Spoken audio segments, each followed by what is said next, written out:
Hello everyone, a very good evening, welcome back to the channel. I figured I'd do a quick video talking about the update. So, for those of you who don't know, Valve released an update for Team Fortress 2. Long awaited, long anticipated. We have been asking for an update quite recently with the hashtag safety of 2 action. And Valve did respond saying they were working on an update, so possibly this is part of that. And I, for one, am very happy about it. So I wanted to take a few minutes to talk about what's in the update, what that means, and my personal take on, what kind of an update this is. So let's get started. First item, fixed an exploit related to clearing the in-game text chat. This seems to be directed at the cheater bots, the sniper bots. Some of them would clear the text chat, so you wouldn't be able to see who was spamming all sorts of weird stuff. I wouldn't say this is one of the major issues with the bots. Again, the text and even the voice chat they were using, that was just a minor inconvenience. The fact that they killed you instantly, that was kind of the main problem. But, I mean, I'm happy they fixed the exploit. Well done, Valve. Well done. Next, fixed an exploit where players could use SV cheats on secure servers. This was an interesting one. I think this was reported by Delphi not too long ago, who demonstrated how you could basically turn on cheat mode on public servers. That was kind of a big problem. I thought they already fixed that in some capacity before, but by the sound of it, they may have had another part of that exploit that has now been fixed. So again, thank you, Valve. Good job.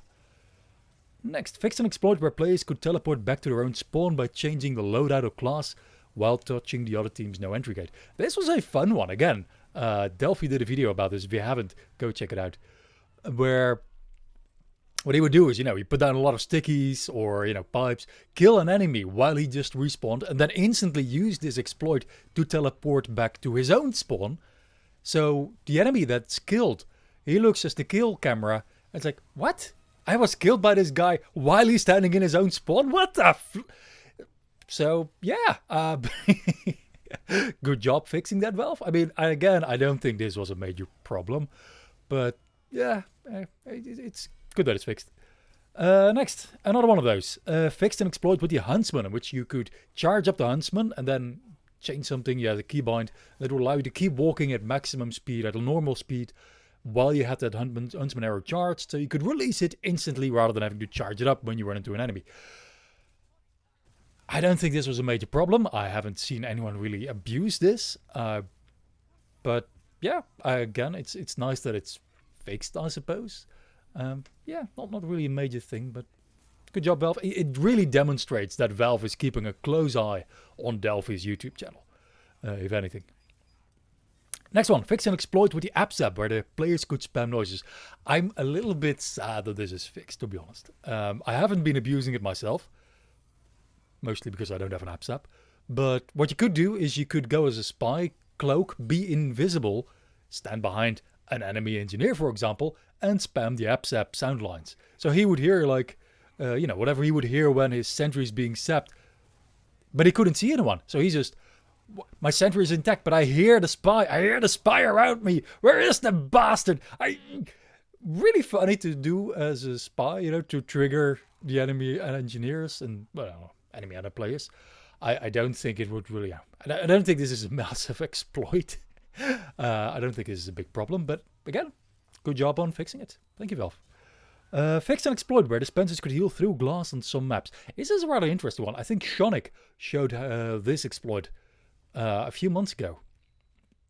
Basically, the dispenser healing beam works a little bit differently than most things. So if you have you shoot an arrow or you have an explosion, it'll do a check at the server to see, would this go through a wall or another obstacle? And for some reason, dispenser beams don't use that same code. And medic beams do also use the same code. So medic beams will not go through walls. The dispenser uses some really weird old code, put in place, I think, for another game. It was figured in the source code leak where this came from, where it looked if it had line of sight rather than if it actually had an unobstructed line to you. So you could put your dispenser on one side of a window, stand on the other side of the window, and the explosions from the enemy team wouldn't go through the window. So you would constantly being healed by the dispenser, but the enemy team couldn't kill the dispenser. Again, I don't think this is a massive problem. I don't think this has been massively exploited. There are very, very few maps where you could effectively use this.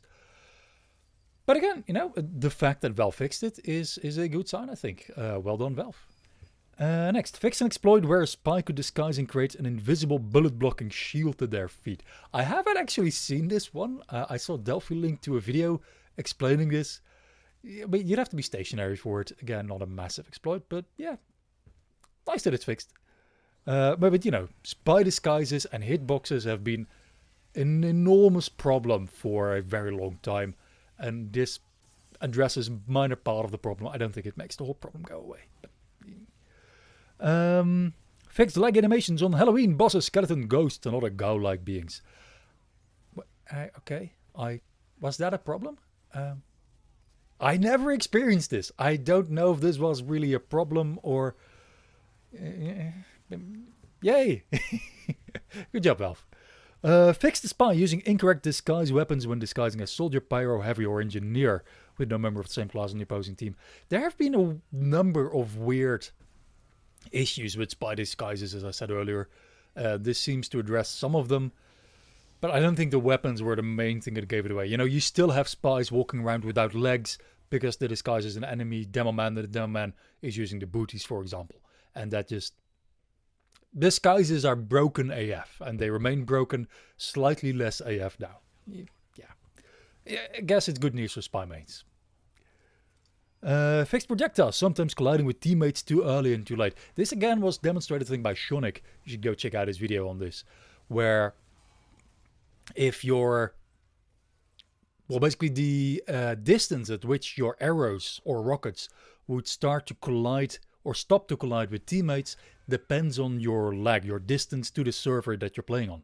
If you have a really bad connection, the distance becomes longer. The reason for this is rather technical. Shonik explains it really well, but I kind of forgot. But it made it very inconsistent. So when, you know, you switch servers and suddenly the point at which you could shoot through a teammate changes. And that was just weird and took some getting used to. And it's nice that it's fixed. You know, it's a minor quality of life thing, but it's so good that it's being addressed. Because this has been in the game forever. Like literally as long as it came out, I think.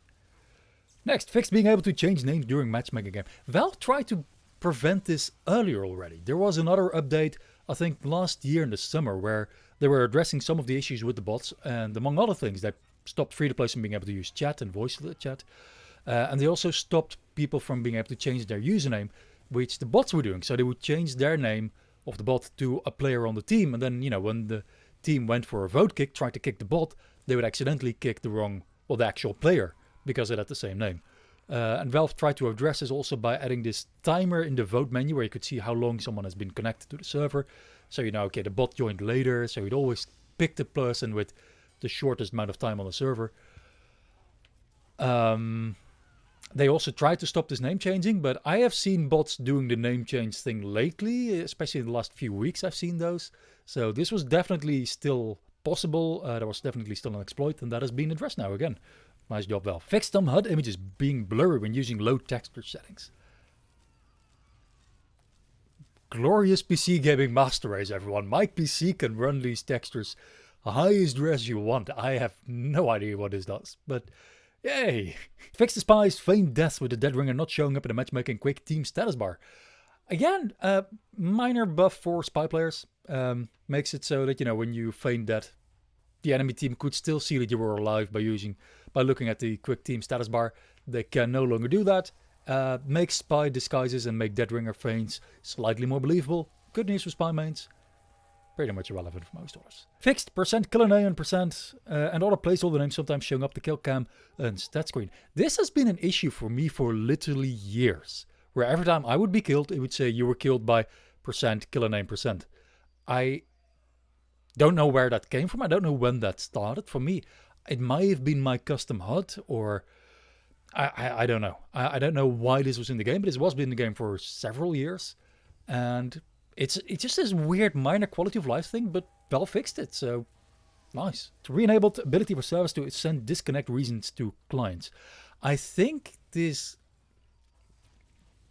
My interpretation is that this probably helps if, if you're being kicked from a server for a timeout, or for a vote kick from your team, or for some other reason, the server used to tell you why you're being kicked, or maybe the server is shutting down, or whatever. And that apparently has been broken. I haven't noticed it because I tend to not get kicked from servers all that often. I don't know if you guys are. If you do, let me know in the comments. Please explain why. It hasn't been an issue for me, really, but it's another minor quality of life improvement. So, thank you, Valve. Next, remove the headgear option from the Manco catalog drop-down list. I don't understand this. I don't know why they would do that. Then again, I don't know anyone who buys headgear from the Manco catalog, so there you have it. Next, updated the vote system. Both teams can have a kick vote running at the same time. This is nice. So this means if two bots join the server at the same time, one on each team, now, you don't have to wait for one team vote kick to go through before you can pass your own. I haven't actually noticed this. I didn't realize that this was an issue. So maybe I'm misinterpreting this. But this, again, sounds like it's designed to address the bot issue. Maybe not in the way that we want, but hey, any update is a good update in my book. Next, can have a global vote running at the same time as a kick vote. Again, I don't think this is a major issue for the Valve servers, because on the Valve servers, I don't think there really are any other votes. On community servers, you can have votes to scramble the teams, to vote for the new map, to vote for things like Halloween mode. That's probably also on Valve servers. So these votes would prevent you from also doing a vote kick.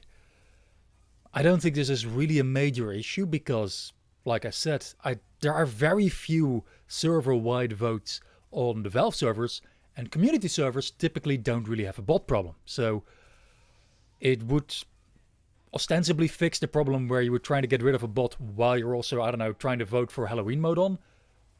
Doesn't really often happen. But again, it's, I think, a good idea that Valve addressed this and made this better in some way. Next, fix sometimes not being able to vote on maps at the end of the round. Again, this is one of those really weird issues that has been in the game for literally years. Ever since the Meet Your Match update, I think. And somebody please in the comments correct me if I'm wrong here. But ever since the Meet Your Match update and this vote menu for the next map has been in there, I have occasionally, and like really randomly, being unable to select the next map I wanted to vote for.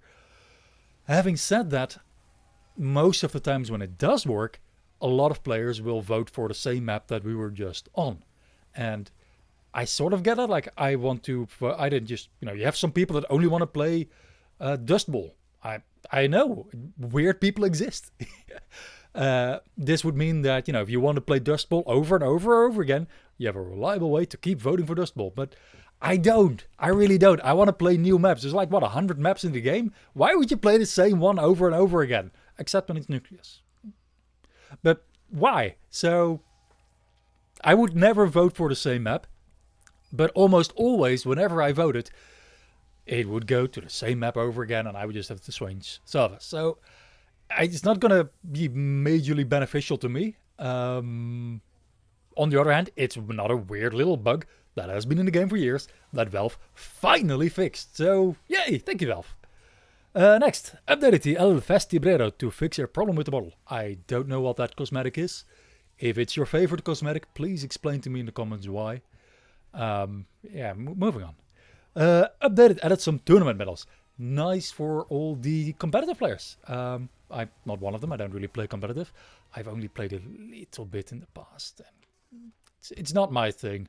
I play TF2 these days to relax. So, But it's very nice that people that play in the leagues now get their medal. And last, the very best part of this update. You guys are never going to believe this. They've updated the localization files. Yes! Finally! They put this in pretty much every update. So yeah, long story short, it's a weird update with a lot of minor fixes. Honestly, a lot of these have been minor problems that have been in the game for a long time. I am surprised Valve never addressed them earlier, but the fact that they're addressing them is awesome. I don't really see what I wanted to see in this update, which is fixing the bot problem. I don't know why that is not in the game. But before we jump to conclusions, Valve doesn't always put everything it fixes in these patch notes. It might very well be that they did fix the bot problem, or at least made it much more difficult for bots to operate, and didn't tell us, so so they don't tip off the bot makers. That's been their tactic pretty much from the start. They've always been very secretive about how they address cheating and bots and other issues. And sometimes, the fix is server side, so you wouldn't see it in a client update. You would see it in a server update. I do not know, but we will have to see. I haven't really played much TF2 since the update came out. Just made this video, so I haven't seen any bots yet, but let me know in the comments if you've seen less or more bots. I would love to know if it's really addressed things. And if not, well, so be it. But yeah, I am cautiously optimistic. I think it's a good update. It shows that Valve is aware of many issues. It's actively working on improving the game, even with, really minor quality of life improvements that are nonetheless very welcome. I am very happy if anyone from Valve is watching this. Thank you. We appreciate you. And I hope this means we can see other issues being fixed in the future again. All in all, cautious optimism.